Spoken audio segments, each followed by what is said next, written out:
Good evening. Despite the weather's best attempts to take us off the air, tonight we'll be bringing you action from the 8 games that did take place in the N-Power Football League today. Credit has to go to the ground staff at those 8 clubs for making it all happen. Well, Leroy's come in from the cold to analyse Saturday's games, while David's with us this evening to see what you've got to say on the texts and emails. Yes, thanks Manish. With the snow playing havoc with today's fixtures up and down the country, I bet some of you have been on nightmare journeys to and from games, so this is your chance to have a proper rant about it if you so desire. I've got a sneaky feeling that we're going to be hearing from Ipswich and Leicester fans in particular. But also here on the Football League show, we are wondering what is on your festive wish list. Is there a player perhaps that you want your club to snap up in the January transfer window, or are you just desperate for 3 simple points? Do let us know, and also fire through your questions for Leroy. 81111 is our text number, and our email address is footballleague@bbc.co.uk. Well, here's a taster of some of the games that managed to beat the big freeze. Well, Derby pride themselves on being able to get games on whatever the weather. Sure enough, it was business as usual as the Rams and Reading locked horns. It took Leeds United 3 years to get back into the Championship. There are signs that they might not be hanging around. Today they tested their promotion credentials against leaders QPR, who themselves were looking to bounce back after their first defeat of the season. You might not believe it, but take it from us, this game did take place. In case you can't tell, it's Ipswich and Leicester. Under the snow is the Portman Road pitch. With all the action and all the goals from a day that it's fair to say we'll all remember for quite some time. Well, there's no doubt which game wins the prize for beating the elements on Saturday. This was Portman Road just before kick-off in the game between Ipswich and Leicester. Conditions far from ideal, and despite the lines disappearing under a barrage of snow and the temperatures dropping all the time, referee Stuart Atwell took the tricky decision that the pitch was fit to play, so play they did. While Ipswich were looking to end a sequence of 6 league defeats on the trot, they made 3 changes from the team that lost at Preston, with Fulop, Delaney and O'Connor all starting, while Leicester gave a debut to goalkeeper Chris Kirkland on loan from Wigan. Commentary from Dan O'Hagan.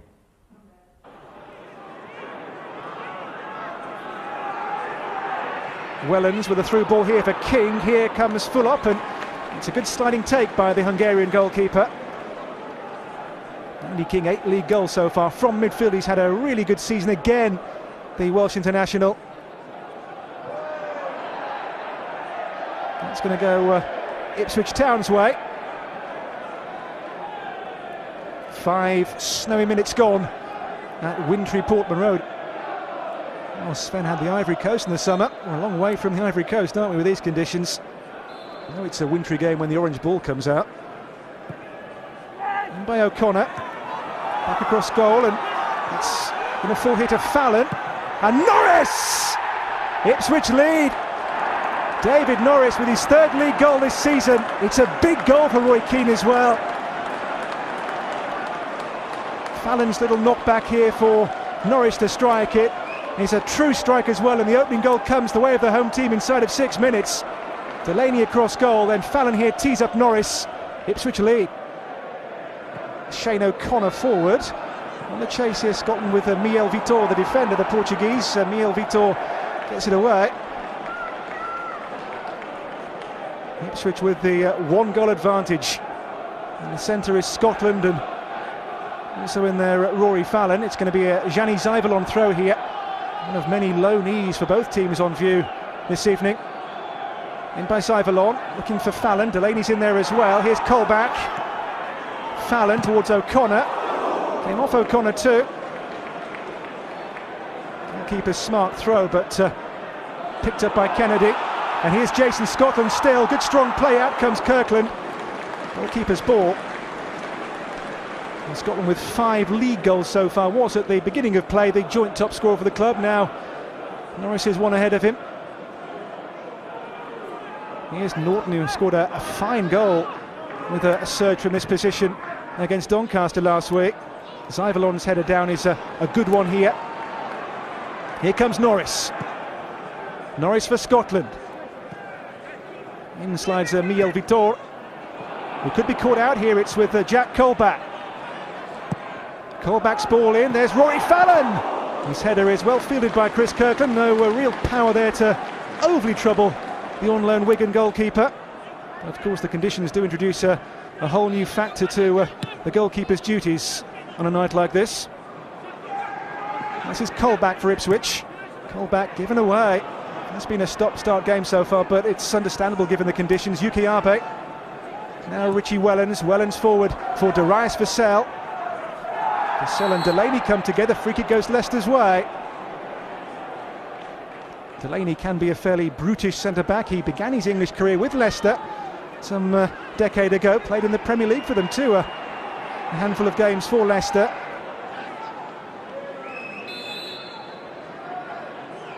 Gallagher's free kick sent in. It's gone all the way through off the post. O'Connor only half away. Still the danger not clear for the home team just yet. Now it is. Leicester's best chance so far. They'll keep the pressure on here though. Wellens. Norton centre, too long for Vassell and too near to Fulop. As that free kick comes in here from Gallagher, it was super dangerous. Vassell's touch and then a second touch off the post. Curtis Davis. O'Connor here for Rory Fallon. Fallon involves Scotland again. This is Jason Scotland! That's 2-0. Explosive finish from Scotland. Ipswich have a 2-goal cushion. Scotland's fine finish. 6 league goals now this season for the big striker. It was a good move too, and Scotland here with a finish which gave Kirkland no chance at all. Ipswich in icy conditions in this first half have been simply too hot to handle for Leicester. Cunningham.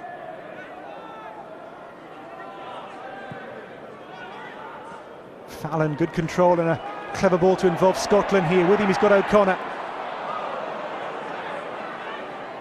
O'Connor, a little trick to get away from Norton, still here O'Connor driving on. Across comes Abe, O'Connor's robbed him. O'Connor's ball for Scotland for 3-0. 2 for Jason Scotland.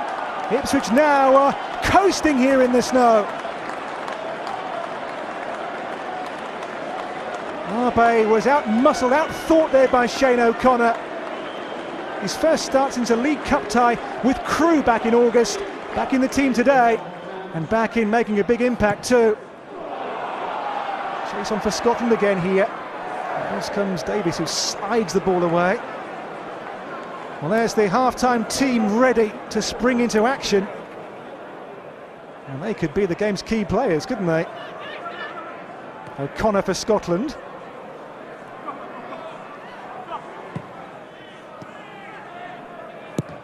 Leadbitter, that's a good-looking cross as well. And there's Fallon. Fallon again! With him is Colback, he couldn't find him. And it's back with Kirkland, but there was another chance for a 4th goal for Ipswich. Fallon here with the first shot blocked away by Cunningham. And then he couldn't find Colback with the second opportunity.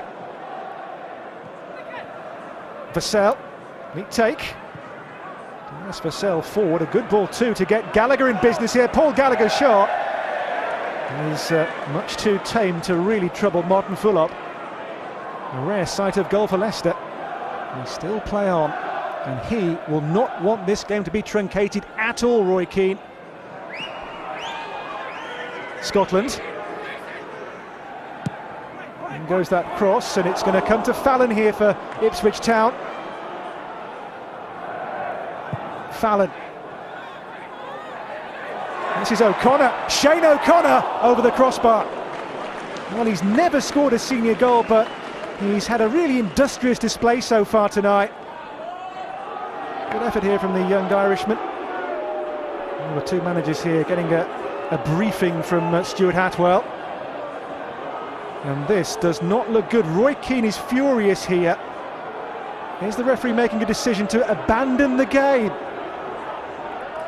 After one slip too many, Stuart Atwell took the players off to allow the ground staff to clear the pitch markings for a second time. As you can imagine, the snow was proving a real pain at this point, but not for everyone. 17 minutes later, the game eventually restarted. Strange day, but in the time they've been off, of course, we've had So much more extra snow to fall on the pitch. For me, in the first half, the conditions were as bad as they were in the second, and yet we played on to half-time with no interruption. In by Cunningham, and there's Howard! Couldn't quite find the connection there, Steve Howard, as that ball comes fizzing in here from Greg Cunningham. We'll play called back here for a free kick for Leicester City, which Gallagher is on. He does strike a pretty mean free kick at times, Paul Gallagher. A good delivery too, and Leicester have a goal back here. Or is it? Oh, is the Leicester man offside here when he gets the touch, Curtis Davis? He might just be, you know. And the goal is disallowed. There's Andy King, and it's a block by Livermore. Now Norris for Ipswich. Connor Wickham up against Miel Vitor. Wickham so strong, but illegally so. And it's called back here for a free kick in Miel Vitor's favour. Well, if Miel Vitor can't finish here, then his team will finish 10 men on the field, because they've used all 3 substitutes.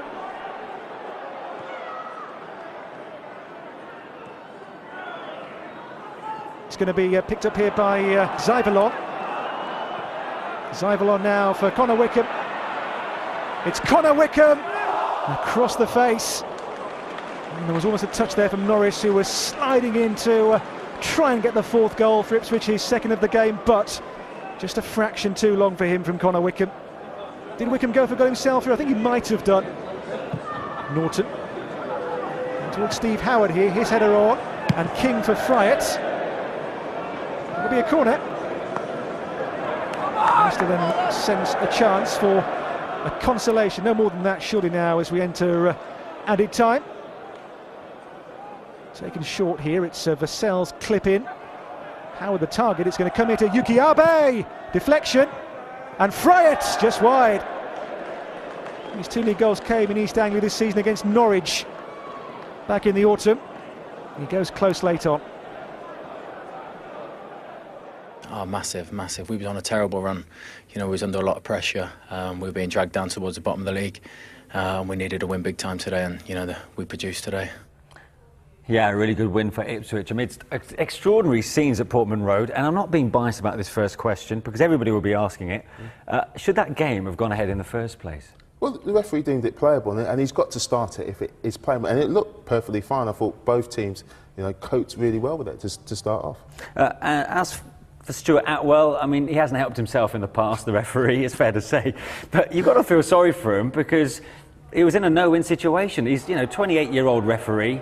He's got Roy Keane with his team 3-0 up, with the, you know, weather deteriorating. It's going to take a brave man to tell Roy Keane your game's going to be abandoned. He's infuriated a few managers in his time, Stuart Atwell, and I thought he was going to infuriate Roy Keane there, and I think he just got himself into a little bit of a pickle, you know, because he, in the end, he used the lines as a reason as to why they came off the pitch. But I thought it was because Richie Wellens slipped. So they're clearer at that point than they were in the first half. Yeah, absolutely. So why take them off for another 10 minutes? Because just before he took them off, Richie Wellens slipped over, and you thought, right, he's going to call this off. But as soon as he confronted Roy Keane, I think he changed his mind pretty quickly, and he needed to, because once you start the game, and it didn't really deteriorate the conditions, you have to finish it. Do you think he needed a bit of guidance just to go in, just get everybody together, the linesman, the 4th official, just find out exactly what he should be doing? Well, I think that's what he wanted. I think he wanted to take a breather, and in the end, he got it right, but he did get himself into a few problems. Nonetheless, both teams played in those conditions. Credit to Ipswich, because at the end of the day, they adapted to the conditions far better than Leicester did. They certainly did. They got on the front foot and they tried to press high up the pitch, and you know, O'Connor here doesn't stop running,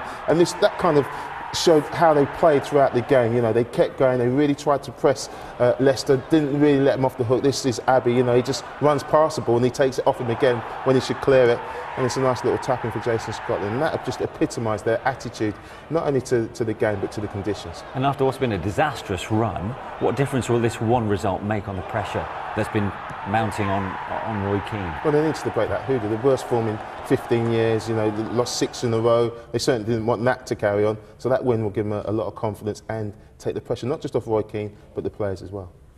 Right, on to the league leaders then, and QPR's unbeaten start to the season was ended in no uncertain terms, of course, by Watford last weekend. And they faced a tough trip to Leeds, who themselves hadn't lost in 8 games and started the day just 2 points off second. Well, Clem went along to Ellen Road at the end of what's been a terrific year for Simon Grayson's team. Who's got a beard that's long and white? Sam's got a beard that's long and white. Who comes round on special night? Sam comes round on special night. As their manager approaches his second anniversary in charge of his boyhood idols, it's been quite a 2010 for Leeds United. Shout in, I love you, Leeds, Leeds, Leeds! Winning at Old Trafford for the first time in 29 years in the FA Cup. Always guaranteed to be a crowd pleaser, that one. Followed by promotion back into the Championship. And now as the season reaches its halfway point, could Leeds be on the move again? But who do you put this transformation of the club down to? Grayson, mate. I think he's done a hell of a job, like.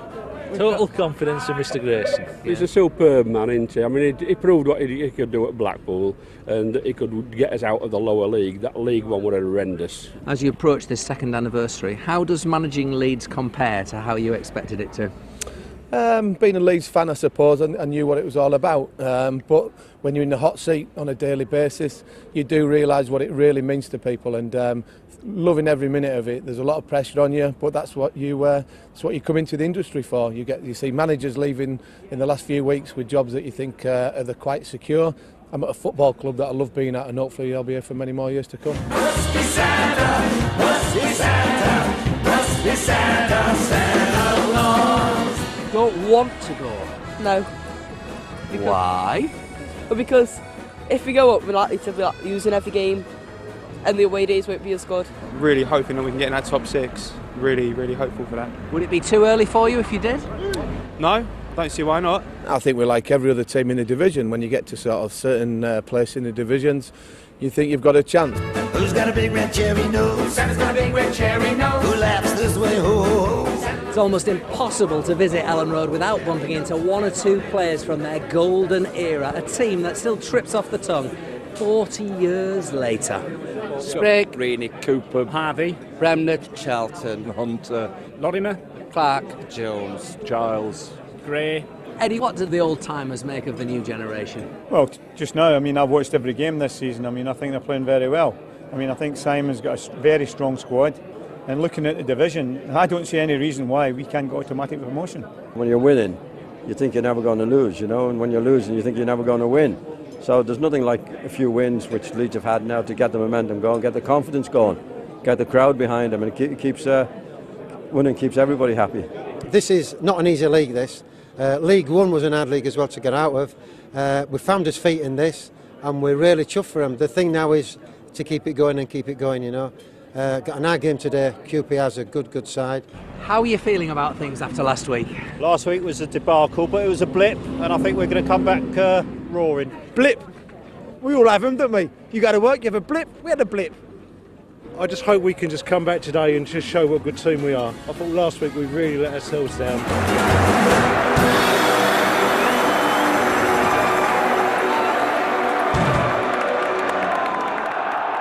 After last week's setback, a tricky one for the Championship leaders, up against a Leeds side hoping to continue an 8-match unbeaten run. The home side made most of the early running, Luciano Becchio almost celebrating his new contract with the opener. Despite failing to equal a club record unbeaten start, QPR is still yet to lose away, and El Tarabt showed just how dangerous Neil Warnock's side can be on the counter-attack, the Moroccan missing the chance to take his tally for this season into double figures. Leeds manager Simon Grayson celebrated his second anniversary in charge on Thursday. His players rewarded him by breaking the deadlock midway through the half. Robert Snodgrass twisted and teased the unfortunate Casper Skorks, and when his cross eventually fell to Max Gradle, he made no mistake from 6 yards to notch his second goal in as many matches. Games involving Leeds have generated the most goals in the Championship so far, and the Yorkshire club continued to press for a second after the break, Paddy Kenny needing to be alert to turn away another Becchio effort. But their pressure eventually told when Gradle was allowed to run unchallenged from his own half. As Fitz Hall stood off, the Ivorian midfielder took full advantage to score his second with 20 minutes to go. 2-0 it finished, and now it's 2 defeats in a row for Warnock, who seems to have lost his recent carefree demeanour. I'll show you 4 in the second half. Well, I'll tell you what, and I'll show you 4 or 5 back passes. Show me 4 or 5 goals to go on. Grumpy? Yeah, you can say that, yeah. I mean, goals obviously change the game. We've got well beaten in the end, but I felt we started the game well. The first goal's very, very poor. The second one's a disgrace. It's testament to this football club that we had nearly 30,000 fans here today, that we've sent them home happy. We want to try and keep extending our unbeaten run. We've got a big game against Leicester Boxing Day, but that's what it's all about, having fantastic sellouts, fantastic fan base and enjoying the Championship. Well, I've become a granddad. Yeah, over the last few hours, so I'm delighted at that. My son James and Sarah, they've given me a little grandson, Charlie Warnock. Yeah, congratulations to Grandad Neil. Not so good news on the pitch. It was his players who failed to deliver. But it's as for Leeds, though, second anniversary in charge for Simon Grayson. Great way to celebrate that, because they've come a long way since losing 4-0 at home to Cardiff, haven't they? They certainly have. And when they lost that game, you wondered where they were going to go. And then when they lost Beckford, you thought, well, who are they going to replace them with? But Becchio and Garrido have stepped up and done really well. But the great sign was Andy O'Brien. I know he hasn't played in the last couple of games, but he's come in, no-nonsense defender, and all of a sudden they've picked up result after result and just glided into second place. Now, one thing that's not new is seeing Neil Warnock involved, having a few words with the officials after a game. This, however, is headline-making. I mean, you see Neil Warnock having a go at one of the officials. Now, this is something that you don't often see. Maybe the officials are starting to fight back, because just look at what the referee does after he's had enough from Neil. Well, I'll tell you what, and I'll show you 4 or 5 back passes. Yeah, you don't see much of that, do you? It's nice to see. It's nice to see Neil getting some of his own medicine. You know what? I'm sure they're having a laugh about it afterwards in the dressing room. Yeah, I'm sure they would be. OK, more from the top of the Championship then. We start with third place Swansea and their trip to Sheffield United. The Blades, of course, are looking for a new manager, with Gary Speed now in charge of the Wales team. So it was caretaker management that welcomed Swansea to Bramall Lane.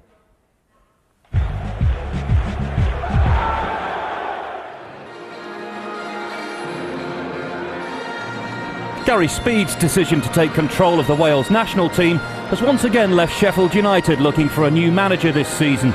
John Carver is the man in temporary charge. His first task was to try and boost morale and avoid a third consecutive defeat. Swansea's usual raucous away support was severely depleted due to the adverse weather conditions. The fans who did turn up must have been relieved that the referee's assistant deemed Stephen Quinn offside as he put the ball in the net after just 10 minutes. But it was a moment of quality from the home side that eventually broke the deadlock. Andy Reid, a player at the heart of most of the Blades' best moves, played a long ball forward for Ched Evans, and the Welsh striker, who also scored against Cardiff on the opening day, kept his cool to slot the ball under Doris de Vries for only his 4th of the campaign. Despite having the majority of possession, Swansea failed to create many clear-cut chances, and when Scott Sinclair finally found room for a rare shooting opportunity, he could only fire straight at Steve Simonson. 1-0 it finished, the Swans passing up the opportunity to leapfrog Cardiff in the table as Carver got his tenure off to a winning start.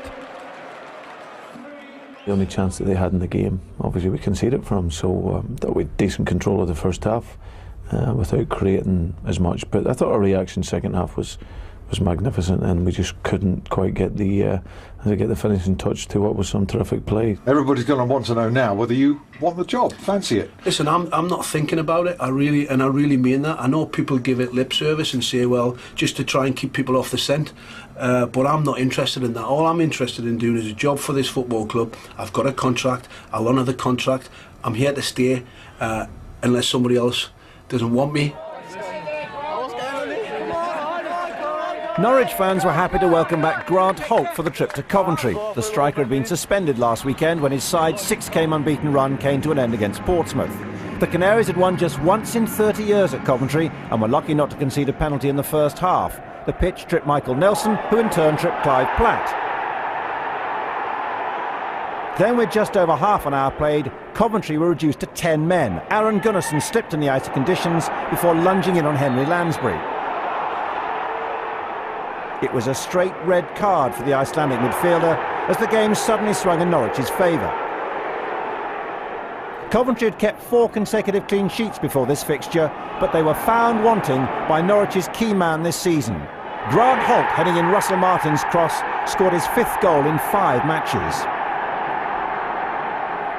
By contrast, Norwich's defending has been less than impressive recently. They've conceded in the last 8 matches, and when Elliot Ward missed his tackle on Marlon King, that run extended to 9. The 10 men back on level terms with King's 2nd goal in 3 games. But with just 3 minutes of normal time remaining, Grant Holt made his presence felt again. Cue some suitably seasonal celebrations. There was, however, still time for the home side to create one last chance. Second half substitute Freddie Eastwood had only been on the pitch a few minutes, but the woodwork denied him a late leveller. Norwich move above their hosts, 5 points off the top. Well, we are disappointed, but you know we won't be pointing fingers at people. At the end of it, it's down to us. We've been very attack-minded, tried to get back in the game after having a sending off, which I think was a sending off. And in the end, you know, you can't leave players of Holt's quality unmarked at corners because they score goals. The run we've been on and the way we're playing football is a credit to lads in the football club. So, big win against a really good side. Yeah, good win for Norwich. And an amazing statistic here. Norwich have never lost 2 in a row under Paul Lambert in one season, and that goes over 74 games in all competitions. I mean, that shows you a hell of a lot about that team he's put together. Incredible resilience, I think that's what it's about. You know, he's got a lot of late goals as well, which they picked up quite a few points from. That's why they're in the position that they're in. And of course, Norwich just go to show they're a different proposition with Grant Holt in their side. They were missing him, of course, last weekend, as we heard. He was suspended, but he just adds an unplayable dimension to that. Yeah, well, he loves putting him onto the full-back, doesn't he? Good delivery by Russell Martin, unchallenged, and gets on the end of it. And here he's just waiting, just pulls away. I think they call it the POMO position of optimum opportunity, and sticks it away. And rubbish celebration, though. Not a good celebration, but great 3 points for Norwich. As for Sheffield United, they kept Swansea at bay, which is no mean feat in itself. They're, of course, without a manager. Are you surprised Gary Speed left after just, what, 4 months? I am really surprised because, you know, usually when managers get a league job, you know, they don't want to go to international management until they're a little bit older. Now, Gary's obviously still a young man, still an inexperienced manager, but he thought that, you know, when your country comes calling, he wanted to take that job. He's left Sheffield United in a difficult situation, but good result for John Carver. OK, well, maybe Blades fans have been in touch. Norwich, Leeds, Ipswich has been a good Saturday for those fans. So, David, what can you tell us? We're going to start off with Ipswich against Leicester. Obviously, big talking points. And starting off with a nightmare journey which turned into a dream result from Terry, who says, I actually live in Wales, but support Ipswich, had to leave my house at 6 a.m. To get to Portman Road today. I arrived 10 minutes before kick-off. That's cutting it fine. Of course, because of the snow and also having to go back to a pub after leaving my tickets there. Clever. But it was a good game in the end, and I met Sven after the match as he was going out of the ground. So good time had by all. Kieran Spencer is a Leicester City supporter. As you can imagine, he's not terribly happy. He says the referee has to take the blame here. The pitch was not playable. Ipswich deserved the win, but that's not the point. You cannot keep the players in 25 minutes at half-time, then take them off on 58 minutes and keep them off for 18 more minutes and then resume the match. This says, hi David, from Steve the Tractor Boy in Norwich. I'd like to nominate today's ref, Stuart Atwell. Yes, I know, amazing. For having some guts in finishing the game, and also Alan Ferguson, head groundsman at Ipswich, for having a pitch that took a stub without having undersaw heating in remarkable conditions. And he goes on, it was a throwback to a past I remember fondly when real men played football. But spare a thought for the Chesterfield players, says Sammy Spyrite. This is another nightmare journey for you. They set off for Gillingham on Friday afternoon. The game was called off late morning on Saturday. They set off back around midday today, and they are still on the M1 a full 11 hours later. From Ryan Lewis, Cardiff City fan, says, he is in fact a Leeds fan, says, we beat top of the table. Becchio signed 3.5-year deal. Christmas has come early today. We do, after all, have Santa as a chairman. Thank you, Father Bates. And finally, got a text through, and this is the sort of insight that we really want on the Football League show, so Leroy, please pay attention. Ipswich scored 3 goals today. There was lots of snow. Me and Mummy are very happy, and we shout Keno really loud. From Freddie, 3.5, Ipswich fan. Yeah. He's done well to text that in. Now we go to Pride Park then, where Derby took on Reading. The Rams started the day in 7th, just 1 place and 3 points outside the playoff places, mainly due to their terrific home form. As for Reading, well, they're the draw specialists, and they've taken 1 point from each of their last 5 games. Your commentator for this one is Tony Gubber. 3 defeats have dropped Derby County out of the Championship top 6, but they've been scoring goals for fun here at Pride Park, 24 in 10 games, while opponents Reading have drawn 9 of their 20 matches. A win for either side today keeps them right in the race for promotion. Derby captain Robbie Savage has recovered from an ankle injury, but he's only named as a substitute. There is one change, Dean Moxey in for Gareth Roberts at fullback. Nigel Clough had considered resting forward Thomas Sifka, who looked tired against Bristol City, but he starts. Reading captain Ivar Ingemarson played for the reserves in midweek after a hamstring injury, but he doesn't feature. Reading remain unchanged from the team held 0-0 by Coventry last week, as Brian McDermott looks for only a third away win of the season. And there is Brian McDermott. His record this season is 6 wins in total, 9 draws, 5 defeats.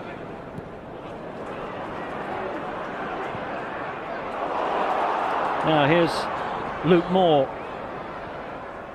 Pulled it back. Good turn.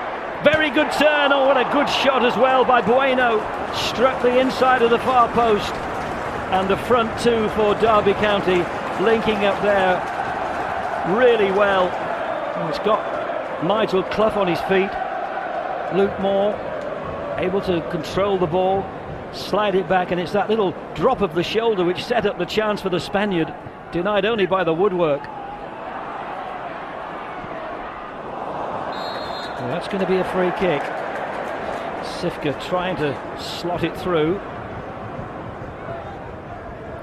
Are they going to beat Federici from this distance? Wasn't it? Well struck shot, but then the ball fell kindly straight to the feet of Stephen Pearson, who brought a great save out of Federici. It was Commons who took the free kick, and then it fell right at the feet of the Scottish international Stephen Pearson, a former Celtic player. There's Bueno, driven against Matthew Mills. Shoots for handball. And Shane Long goes down under the challenge of Dean Leacock. Looked as if it was worth a free kick.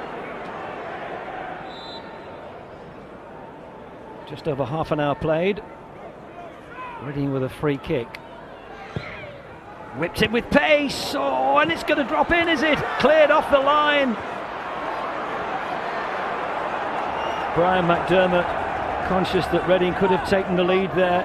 It was a combination of Shane Long and Sean Barker, the central defender, jumping together, and it was finally cleared off the line.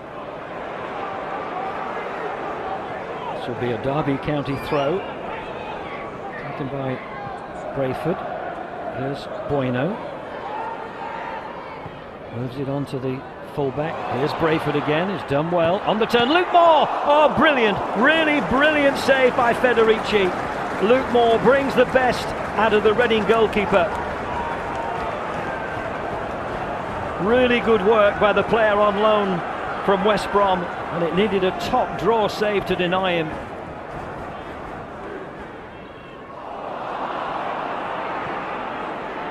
Now here's McAnuff with an opportunity to work up a head of steam. Still McAnuff. Oh, he slipped that one through nicely. Chance for Lowell. Was that a penalty? Referee's in no doubt, and it's Sean Barker who's penalised. And it's a penalty to the visitors, Reading.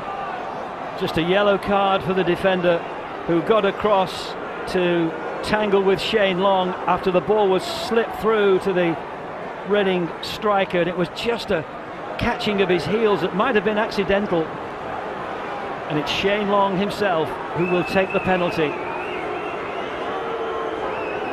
to give Reading an unlikely lead at half-time. And he's driven that past Stephen Bywater, and it's Derby County 0, it's Reading 1.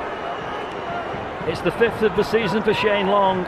It's his 34th as a Reading player. And remember, he was sent off in this fixture last season, and Derby County won 2-1.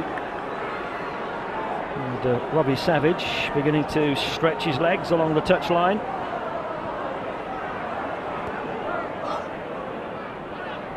Bueno was dragged down after he'd shown good skill to bring the ball under control. Free kick to Derby in the opening minutes here of the second half. It didn't look as if Leisure Wood had done too much wrong, but the Spaniard went down, and The referee has given the free kick. It's pretty central to goal. They haven't had the better of Federici yet. And it's number 10, Chris Commons, and Alberto Bueno, who are looking at this. Surely it'll be Commons to strike it with it. No, it's Bueno. Oh, and it was right under the crossbar, and it's another good save by Federici. Well, he struggled to establish himself as the number 1 choice at Reading, but he's shown his qualities here.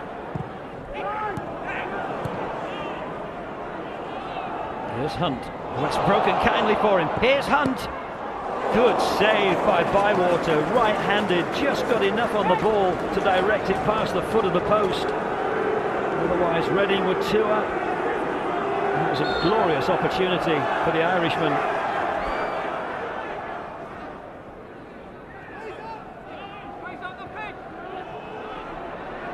Oh, he's stretching there. And Shane Long trying to run past Sean Barker, and it's a free kick, and he's already been shown a yellow card. And is he going to show a second yellow card here? It doesn't look like he is. And I think Ian Hart was leading the chorus to the referee from Reading for him not to make a caution there, which would have brought a red. It's going to be a free kick to Reading, though. Alex Pearce is up from the back. Oh, that's hit the woodwork. Shane Long with a glancing header, which has rattled the frame of that Derby County goal. A really good glancing header directed towards the top corner that had Bywater beaten.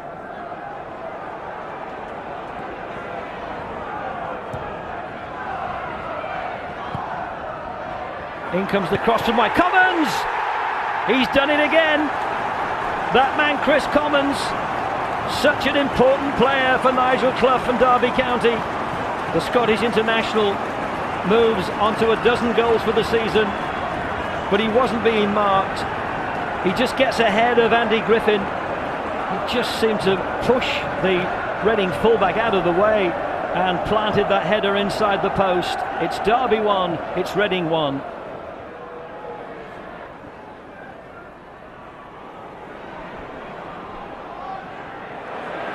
Savage got a foot in. That's broken though. Now great chance here. Oh, he didn't strike it well enough.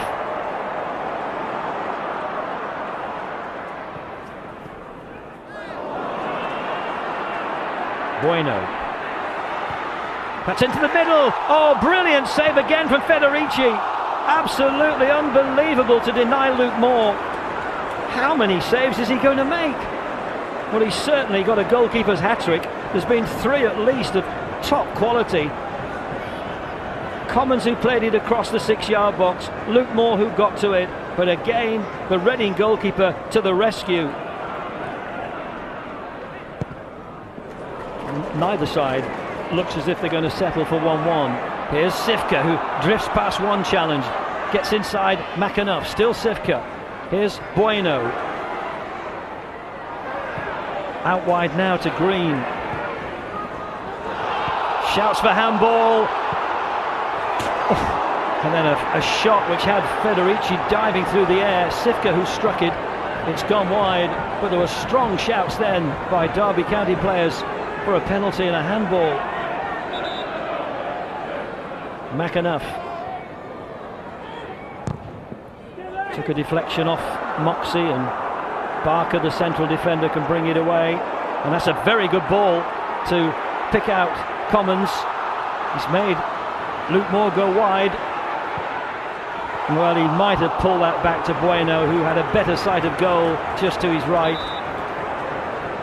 The striker's instinct to have a crack themselves, and sometimes you need to be more aware of who's around you.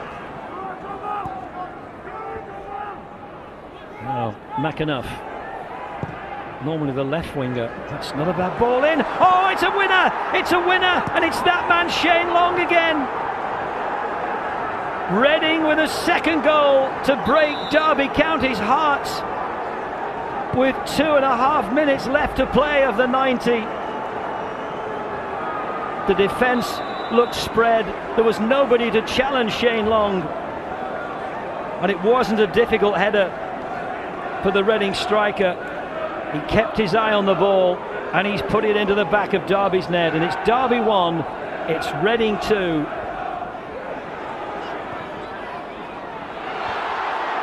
Oh, there were players tangled there, and the referee has given a free kick.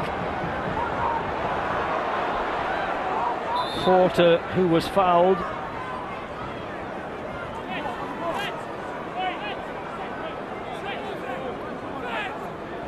There's just over a minute left to play of the 4 that have been added on, and Chris Commons and Robbie Savage are having a look at this free kick. Derby going to find a second equaliser. It's Chris Commons who takes it, and he's hit the top of the crossbar, and that's how close it's been. But it's heartbreak for Derby, it's heartache for their manager Nigel Clough, because this will be 4 defeats in a row. I'm not quite sure how we've lost it second half, having gone 1-0 down to softish penalty, we thought. Came back in the second half and played some brilliant stuff at times, created enough chances probably to win 2 or 3 matches. Oh, it's a massive relief, but you know, we've earned that today off the back of 5 draws on the spin. Each one of those draws I felt we deserved to win, and today we've got a great result against what I think is a really, really good side. Yeah, a terrific win for Reading after, 2 months of drawing those 5 games. Now, Nigel Clough, they call it a soft decision. Did the referee get it right, that penalty, Sean Barker on Shane Long? Yeah, it was a soft penalty, but it was definitely a penalty. You know, this is a Long just going through here. I think he's just onside. I like to give the benefit to the forwards always, and Barker comes across him, and just watch his left arm there, just tugging back. Shane Long makes the most of it. But I think it's a definite penalty. The referee has no choice but to give the penalty and book him. Second half was, basically Reading trying to withstand, Derby, attacks after attack. And Brian McDermott afterwards hailed Adam Federici as his match winner. And we watched it, and he pulled off some outstanding saves. Right, he was excellent. He's a very good goalkeeper. He was linked with some Premier League clubs at the start of the season. That was a great one with the top of the left hand. This one from Luke Moore, one you'd expect him to make, but he makes it well and pushes it to a good area.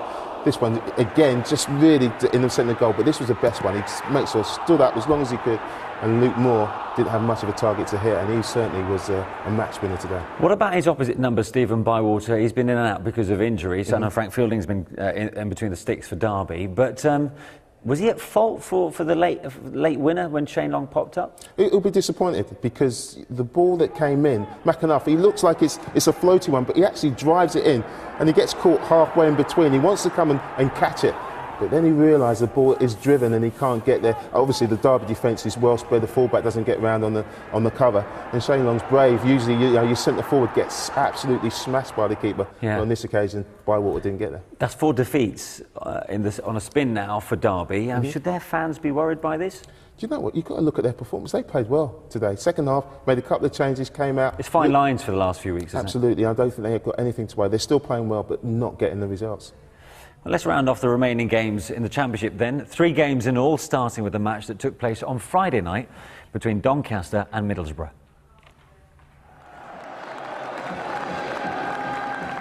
Last Saturday's victory against Cardiff was a welcome boost to Middlesbrough's confidence. But this week, Tony Mowbray's team were trying to achieve something they'd managed only once before this season: win away from home.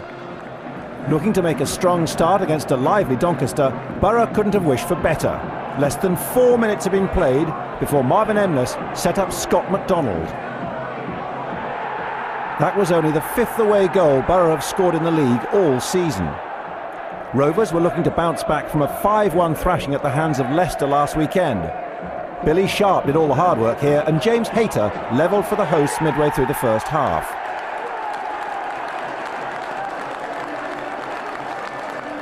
Borough won 4-1 at the Keepmoat last season, and Rovers keeper Neil Sullivan did well to keep them at bay this time, stretching to save from Leroy after the break.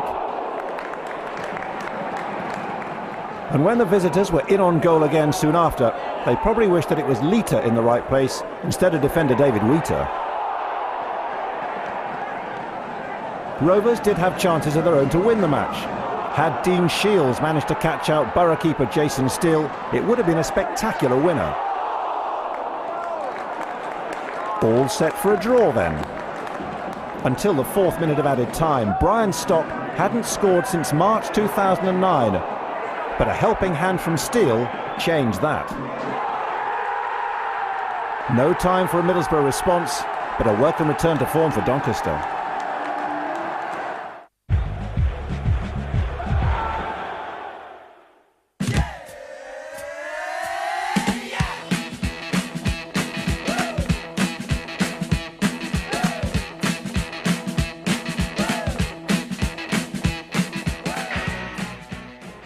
Hull City were formed in 1904 after previous attempts to set up a club in a city dominated by rugby league had floundered. 5 years was all it took for Hull to go from the bottom to top flights of English football, and for long-serving player Ian Ashby to captain them in all 4 divisions. Financial problems have dogged much of their history. They were placed in receivership in 1982, and in 2001 current director of football Adam Pearson rescued them from administration, moving the club to the KC Stadium a year later from the increasingly dilapidated Boothbury Park. Contrary to popular opinion, when Dean Windass volleyed Hull City into the Premier League in 2008, Hull wasn't the biggest city in Europe to have never had a top-flight club. Ufa in Russia takes that accolade. Their current team is... not a cat in hell's chance of me pronouncing that. Ken Wagstaff, who scored 173 goals in 378 appearances between 1964 and 1976, was recently voted Hull City's all-time greatest player. Hull were the first team in England to lose a game on penalties, beaten by Manchester United in the short-lived Watney Cup in 1970. 3 years later, they were beaten finalists in the same competition. And Hull City's the only name in senior English football where you can't fill in any of the letters.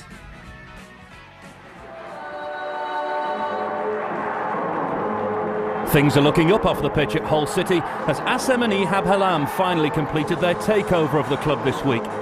On the pitch, there's cause for optimism too. The Tigers went into their game against Bristol City without a defeat in 5 and went close to opening the scoring through Kamil Zayati. City have been on a great run themselves of late, with 3 successive wins without conceding, on loan Spurs defender Stephen Kolker going close. Hull's new owners have already promised funds to purchase a new forward or 2, so it was a timely moment for Jay Simpson to score his first goal since signing from Arsenal in the summer. That goal was crafted by Cameron Stewart, and the on-loan Manchester United midfielder had a chance himself soon after, but the giant frame of David James robbed him of his first goal in professional football. After the break, more of the same as the former England keeper went out of his way to keep the score down. Jamie De Witt twice denied from opening his account for the club. But there was better news for his teammate Simpson, who after breaking his duck in the first half doubled his tally just after the hour. The 22-year-old putting the trimmings on a second successive home win to lift their pre-Christmas spirits. Anthony Gerrard's challenge on John Stead meant another clean sheet for the Championship's meanest home defence, 6 now without defeat. I'm really pleased for the players today because they've worked ever so hard, and we've not always been in best form, but they continue to work really hard, and today we got a reward. Today we didn't give it enough of a go. I think we'd forgotten maybe what it's like to win or at least play away from home. We'd had 3 home games, 3 very good wins, and whether we come here today thinking we'd cracked it, we certainly didn't have enough aggression in our game with and without the ball. Nottingham Forest were playing their first match in almost 3 weeks. The previous 2 were postponed due to bad weather.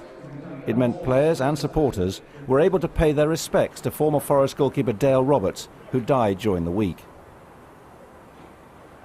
The hosts were defending the division's only unbeaten home record, and Luke Chambers put them ahead with his first goal of the season just after half an hour. Marcus Tudgai made his long-awaited debut after signing on loan from Sheffield Wednesday nearly 3 weeks ago, and his quick thinking beat Julian Speroni to mark the occasion in the perfect manner immediately after the restart. Palace have won just once away from home in the league this season, and defensive jitters saw David Wright grateful to a post for preventing a near own goal. Two Forest substitutes then combined late on to add gloss to the scoreline. Nathan Tyson set up Gareth McCleary for the third, capping a welcome return to action for Billy Davies and his Forest team. Not played at the City Ground for 5 weeks. Last game, I think it was 3 weeks ago, so it was a big concern for us. And I thought we started off decent possession, a little bit slack and we're passing. But it was always a very, very difficult game. I've said before, there is no easy teams. Are easy games in this championship. They're all very difficult matches. We're looking to bring players in January. There's no doubt we need to freshen things up. We need certain departments need to be strengthened. So that's what we're doing. We're looking at the moment. We've got some targets in mind to bring players in January. Yeah, tough afternoon for George Burley and Crystal Palace. With Billy Davies, 3 goals, and he said afterwards also they could have been more clinical. He's never happy, Billy, is he? He's never happy. He said that they might have been rusty, and I was worried that they might be rusty as well. But you know, they weren't going to relinquish that home record. What, 29 games? It's incredible. 29 home games in the league, unbeaten. Absolutely fantastic. But and I was a bit concerned when Blastock got injured early in the season, but they brought in Tudgay. I thought it was an excellent signing, and he made his debut. What a way to open his account. Oh, great finish. I mean, he sees the keeper come off, makes it a little bit easier for him. He's still got a lot to do. He does it very well, and that's a good way to start your career at a new football club. And talking of opening accounts, actually, the same could be said for Jay Simpson at Hull. Now, suddenly, the club looks to be in a whole lot and a better shape than it was only a few weeks ago. They've got new owners in place, haven't they? They're unbeaten in 6 games, and after what? No goals in 15. He comes up with 2, does Jay Simpson. He's taken a lot of flack from some of the fans. He certainly have. Well, they played with 2 up today, Hull. You know, Cameron Stewart who set up the goal there for Jay Simpson, and he's been getting booed by his own supporters. But this just sums him up. He's a confidence player. I think last week he would have taken an extra touch. This week he goes and hits it, and all of a sudden he's got a brace and he's up and running again. As for Middlesbrough on Friday against Doncaster, good result for Sean O'Driscoll's men, but it's not taken off under Tony Mowbray yet, has it? I mean, that's a heartbreaking way to lose a game. No, I thought it was taken off with the result against Cardiff. You know, had a little bit of fortune there, and you know that would have been an excellent point at Doncaster. You know, you get a win at home, draw away, but to lose it, you know, in extra time was a real massive setback for them. So they'll have to pick themselves up again. It certainly was, but good comeback from Doncaster after what happened against Leicester last weekend. Well, that's all from the Championship then, but there is one more game to bring you from the Football League. The whole of Leagues 1 and 2 were called off, of course, except for the game at St James's Park between Exeter and Sheffield Wednesday. Enormous credit, needless to say, goes to the ground staff at St James's Park, and the fruits of their labour was a terrific game of football.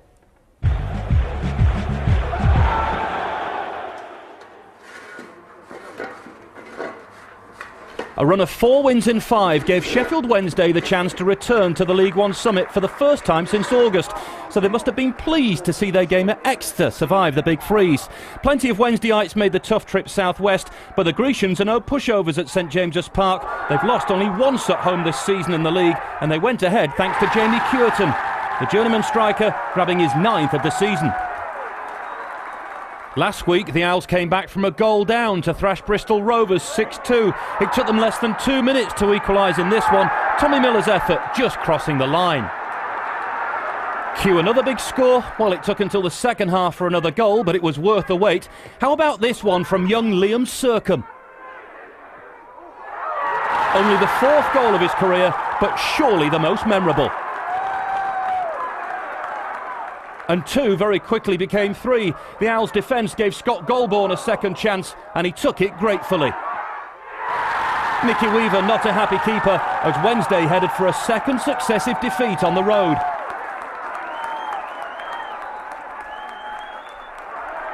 "35-year-old Cureton has scored over 200 goals in his career. Golborn's pass set him up for his 2nd of the day as Paul Tisdale's men ran riot. Wednesday's defensive failings were soon matched by those up front. Mark Beavers with an up and under, providing Neil Mellor with a chance to cut the deficit, but the striker got his bearings all wrong. And there would be worse to come for the Owls. John O'Flynn completed a remarkable win for the Grecians, who are now within a point of the playoff places. A long trip home for Wednesday in more ways than one. It's been so easy to call the game off yesterday, but such is the commitment here at the club with not just the volunteers but the employees of the club, the depth of it, the care that we did everything we possibly could to get the game on, and sometimes you just deserve something. They certainly did. We've seen some decent performances today, but that was the one of the day, without a doubt. Great reward for the ground staff. You know, sometimes when you get behind in games, you know, that can put pressure on the team, and to go to all that effort and get that result just gives them, it's a massive load of credit to them. It was their first home game in 5 weeks because of the weather, but boy did they make the wait worth it for the home fans. There were two unbelievable goals here. One of them we can't do justice because there was a great build-up to, but I mean both of these, this one first from Liam Serkin was a great finish. It was. I mean the ball's headed out here, well, he's fully 30 yards out, great little chest control, and what a volley for your first goal of the season. Absolutely outstanding. And this one, I've seen Jamie Curtin do this on many times, but the ball from Scott Goldburn is top quality in between the fullback and the centre half, and I've seen him slide that past keepers on many occasions, and they were in top class form today.